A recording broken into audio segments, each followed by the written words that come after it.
إلى الله ثم ينبئهم بما كانوا يعملون ثم ينبئهم بما كانوا يفعلون. وقال سبحانه ولا تكونوا كالذين تفرقوا واختلفوا من بعد ما جاءهم البينات وأولئك لهم عذاب عظيم.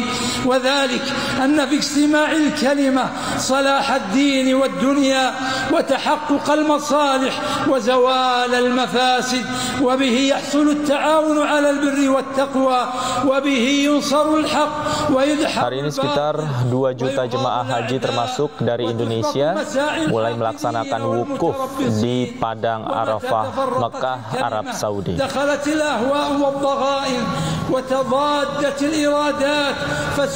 Wukuf di Arafah adalah puncak atau rukun utama ibadah haji yang harus dilakukan jemaah pada tanggal 9 Zulhijjah bertepatan dengan hari ini. الله عليه وسلم مثل المؤمنين في توادهم. Wukuf memiliki arti berhenti atau berdiam diri. Hal ini mencerminkan kontemplasi atas kehidupan dan seluruh ciptaan Allah. Wukuf juga memiliki makna seperti mengisyaratkan segala yang awalnya bergerak suatu saat akan berhenti. Semua yang hidup akan mati dan kembali kepada Allah. Oleh karena itu jemaah haji dianjurkan banyak berdoa, memohon ampunan, dan melakukan introspeksi atas segala perbuatan yang pernah dilakukan.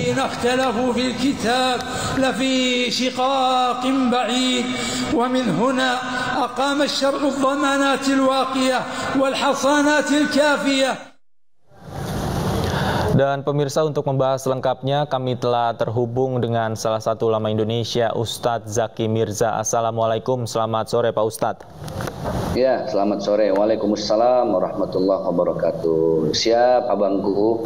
Pak Ustadz, saat ini jutaan jamaah di Arafah sedang melaksanakan wukuf. Jika boleh dijelaskan sebenarnya makna dari wukuf itu sendiri seperti apa Pak Ustadz? Baik, bismillahirrahmanirrahim. Alhamdulillah, salatu wassalamu ala rasulillah, amma ba'd. Ada 3 istilah yang perlu kita ketahui dalam prosesi rangkaian ibadah wukuf. Yang pertama adalah zawal. Zawal ini pergeseran matahari. Ini yang perlu difahami bersama. Karena wukuf ini punya waktu tertentu yang para jamaah diwajibkan untuk berdiam diri. Sesuai dengan terminologinya, yaitu wukuf, berdiam diri, kontemplasi, banyak-banyak mengevaluasi hati. Itu makna sekian banyak variasi makna daripada wukuf. Kemudian yang kedua yang perlu difahami adalah Arafah. Arafah ini diambil dari bahasa Arab yang maknanya adalah mengetahui. Karena tugas kita sebagai hamba Allah, sebagai umat Rasulullah tidak lain adalah mengetahui diri sendiri. Karena tidak ada orang yang paling berbahagia di dunia ini sepanjang alam semesta ini ada, kecuali adalah dia siapa yang mengetahui dirinya. Sebagaimana yang disabdakan oleh baginda Rasulullah sallallahu alaihi wasallam, wa qala Nabi, man arafa nafsahu faqad arafa rabbahu.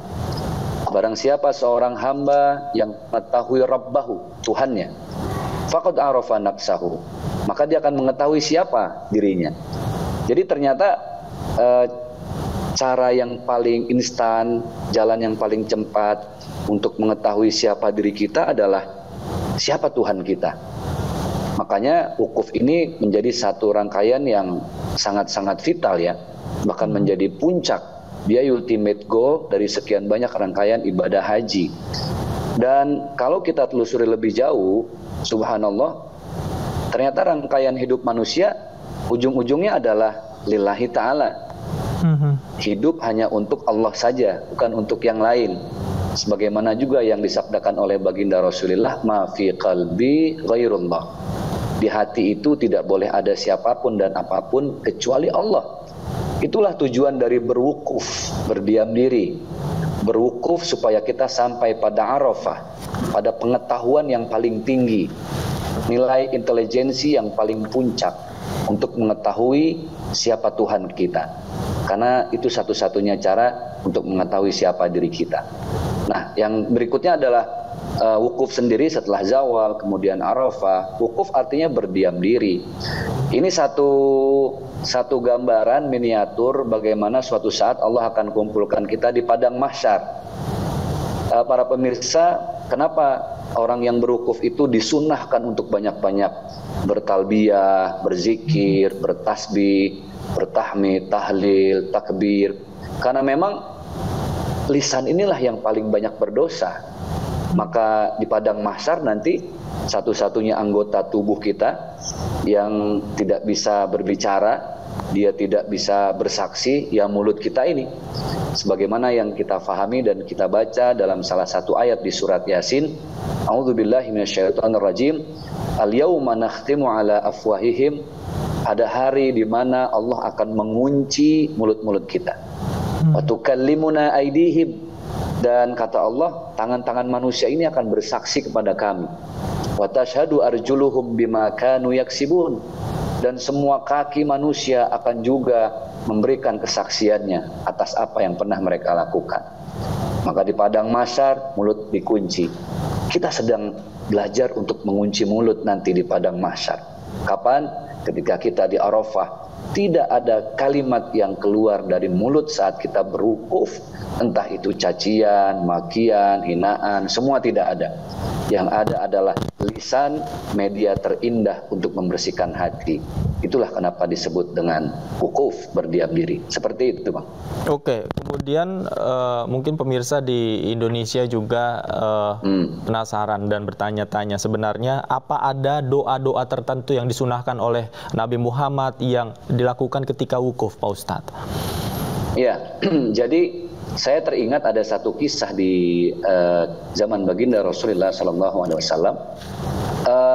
Rasul mengatakan kepada istri tercinta Aisyah, wahai Aisyah, jangan engkau tidur sebelum melaksanakan ibadah umrah dan haji. Bayangkan, Aisyah bingung. Wahai suamiku ya Rasulullah, ya Khalilallah, wahai kekasih Allah, bagaimana aku harus beribadah haji? Bagaimana aku harus umrah? Padahal aku harus memejamkan mata.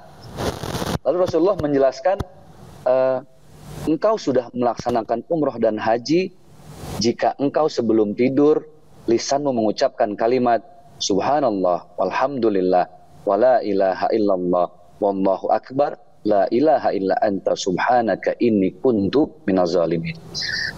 Jadi subhanallah, jangankan orang yang betul-betul ada di Arafah sedang berwukuf ya. Seseorang yang mau tidur saja, ketika dia mengucapkan kalimat tasbih, tahmid, tahlil, dan takbir, kemudian dilanjutkan dengan doa yang dibaca oleh Nabi Yunus ketika ditelan oleh ikan paus saat itu, la ilaha illa anta subhanaka inni kuntu minaz zalimin. Jadi itulah bacaan-bacaan yang saya pribadi beberapa kali saya berhaji selalu saya lafazkan kalimat itu, karena itu adalah sebaiknya kalimat-kalimat dalam berzikir. Seperti itu, Bang. Oke, baik. Menarik sekali. Pak Ustadz, ditahan dulu, nanti kita akan lanjutkan perbincangan kita. Pemirsa jangan kemana-mana, kami akan kembali usai jeda berikut, tetaplah di iNews Sore.